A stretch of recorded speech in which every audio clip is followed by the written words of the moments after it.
Les entretiens de Brazzaville.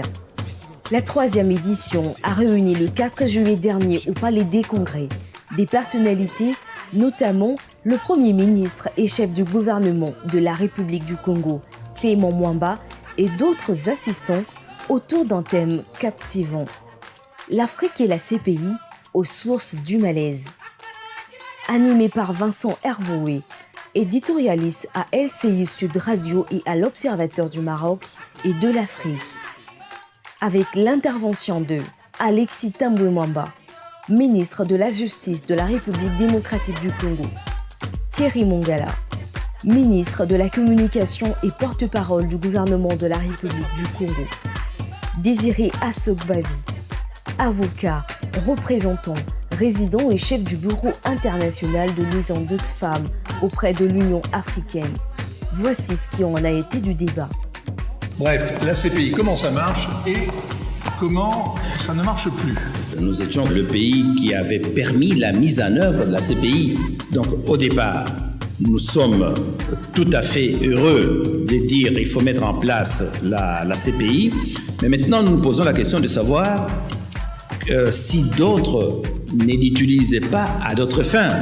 Et nous sommes profondément choqués de voir que ce qui est reproché aux Africains aujourd'hui dans nos continents, dans nos pays, les mêmes faits peut-être accentués, peut-être beaucoup plus graves, et qui se passent sous d'autres cieux, auraient dû également faire l'objet des procès au niveau de la CPI et qui ne le sont pas. La CPI, je dirais, et j'en ai été témoin, est le bébé des Africains. Les Africains ont promu la CPI. Et nous sommes tous d'accord que le fonctionnement de la Cour pose problème. Mais aujourd'hui, nous avions parlé de complémentarité. Si nos justices fonctionnaient correctement, nous ne pourrions pas aller à la Cour. Là n'est pas la question. Vous savez, encore une fois, il ne faut pas que nous devenions des alibis pour dire voilà, nous ne sommes pas une justice sélective parce que ce sont les Africains eux-mêmes qui ont amené les cas. Vous pensez qu'il n'y a pas de la société civile en Géorgie, en Syrie, en Irak et dans toutes ces zones de conflit pour amener des dossiers à la CPI ? Pourquoi l'Ossétie du Nord, la Géorgie, presque 10 ans après, il y a un début d'enquête ? C'est peut-être qu'il y a d'autres blocages. Donc ne disons pas parce que ce sont des Noirs qui ont amené, ça ne serait pas une justice sélective. Elle est sélective. Le grand témoin était Dominique Perben, avocat international, ancien garde des Sceaux de la République française. Comprenons-nous bien, c'est nécessairement très difficile. Pourquoi ? Parce que l'exercice de la justice pénale, c'est quelque chose qui est obligatoirement lié à l'exercice du pouvoir d'État. C'est quelque chose très lié à la souveraineté. Et donc avoir l'audace intellectuelle et morale de construire une cour pénale internationale, c'est presque contradictoire dans les mots.